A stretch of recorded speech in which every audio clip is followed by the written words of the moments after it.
Alright, I like this side to be facing out, so I'll set this in here.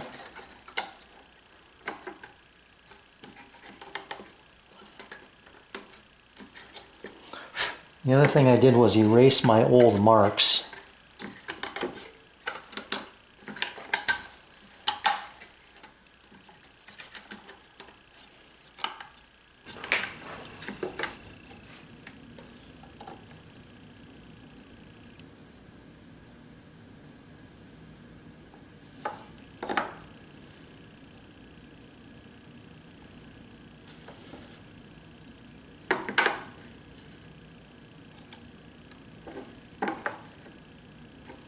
Okay.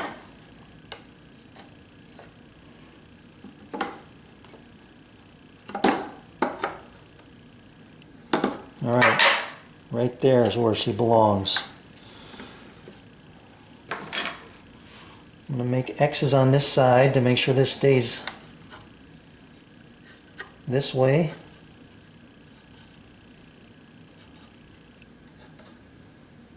And one witness mark.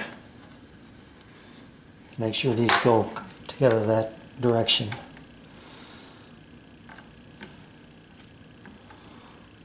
Alright, I'm going to scribe these.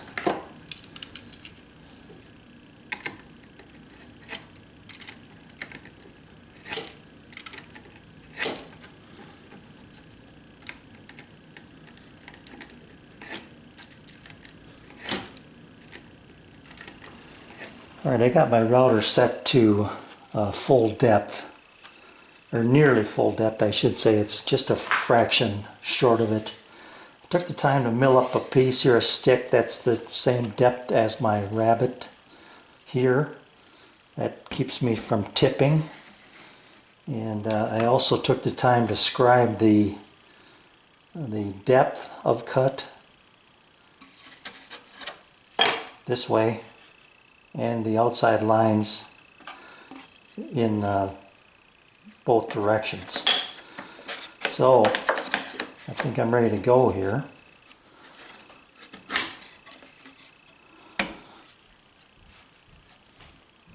Problem is seeing those lines. Let me darken them up a little bit more.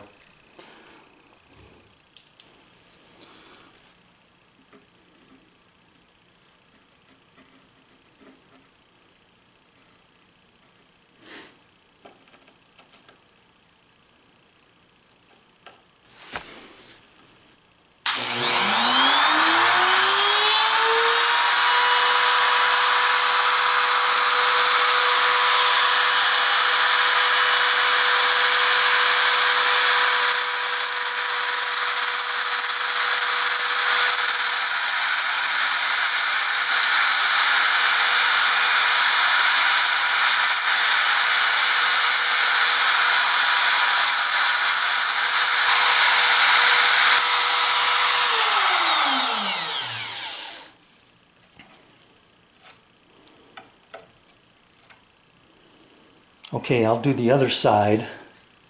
I'll cut my board shorter to run it this way and do the last two. Alright, let's give it a trial fit here. Maybe not, hang on.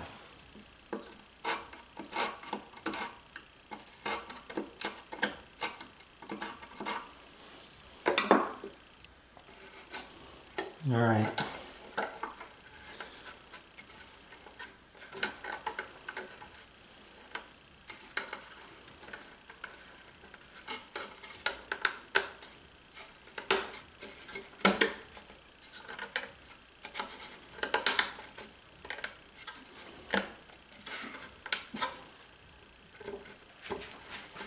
This side's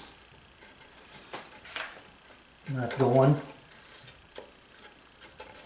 These look like they'll be pretty close. Now, it's a tight fit. Gotta get that out of there gently.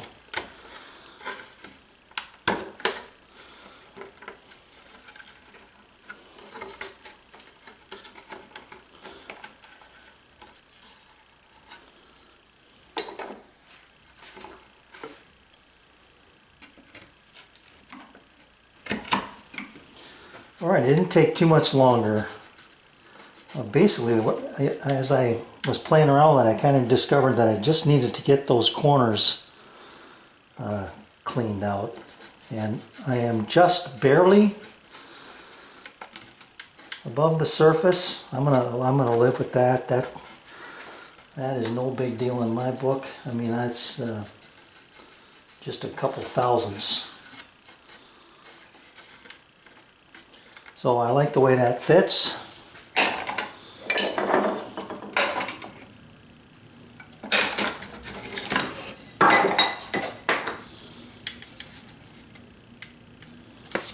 And I like the way it looks from the other side as well.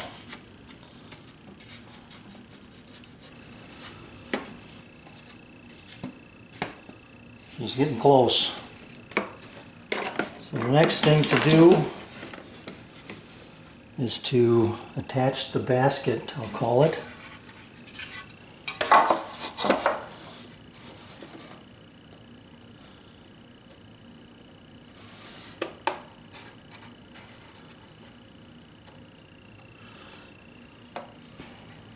Now I got a little carried away when I was sanding this around to these corners and these edges, and I shouldn't have. So now when it goes to meet, we got a little dip in there.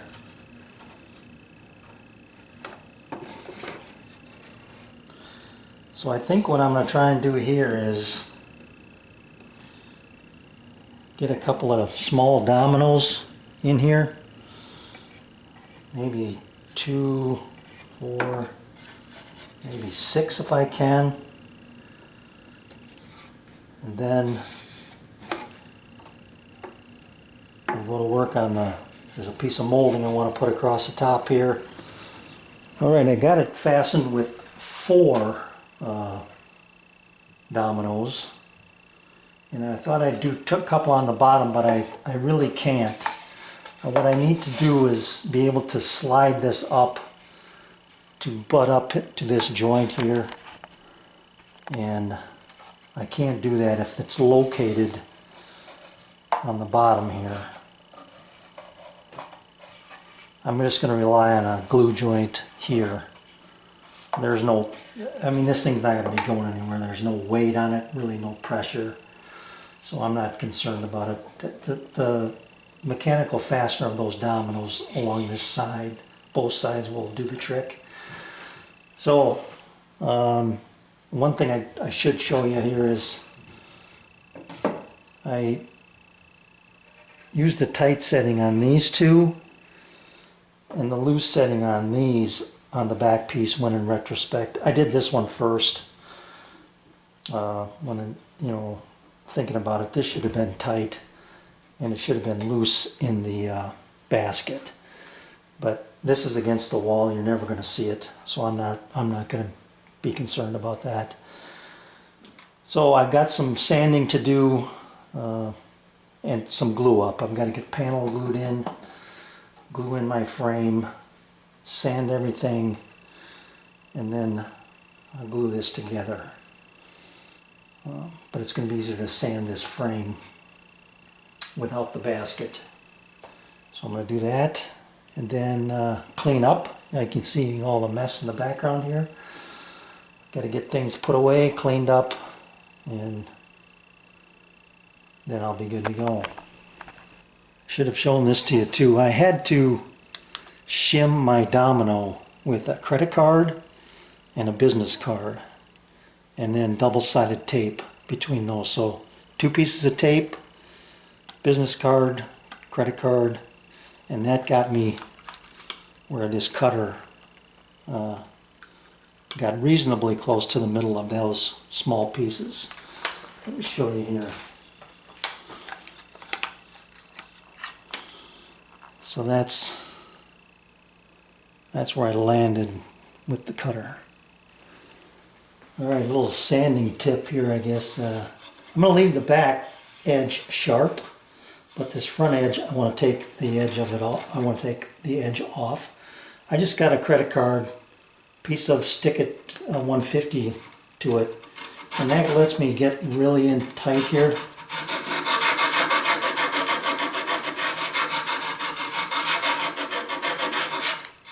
Just take that off. The other thing it allowed me to do was when the glue squeezed out here on these joints, I hit it with I threw some sawdust on them and pressed it in there and made basically mud out of it.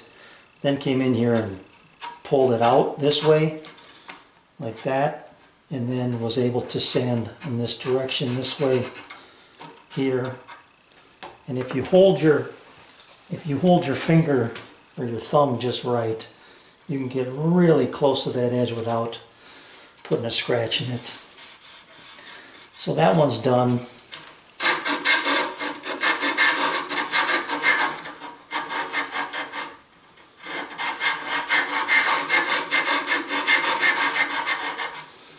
The other thing you could do is if you wanted, I've got this rolled over right here. I could just cut this, trim this off, and then I would have sandpaper right up to the edge. Let me do that. Let me trim this off here.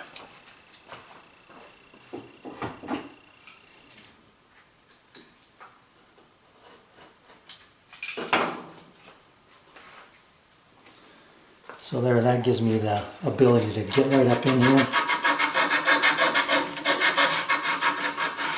and not scratch that. Not scratch that adjoining edge. I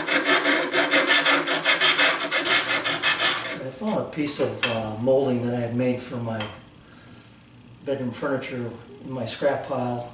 I used that to set up the bit, so I've got it at the proper height.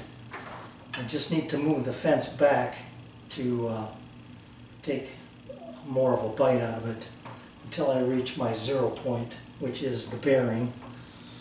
So I'm good to go.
Hit that with a hand plane, clean that up. Just about maybe half a dozen passes is all to get that cleaned up. So that looks good. And what I'll do is, got a little sanding to do right there.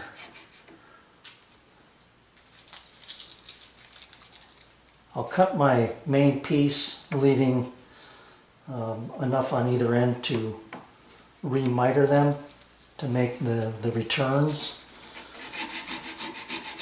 I made some pencil marks, approximate, more for direction than anything else.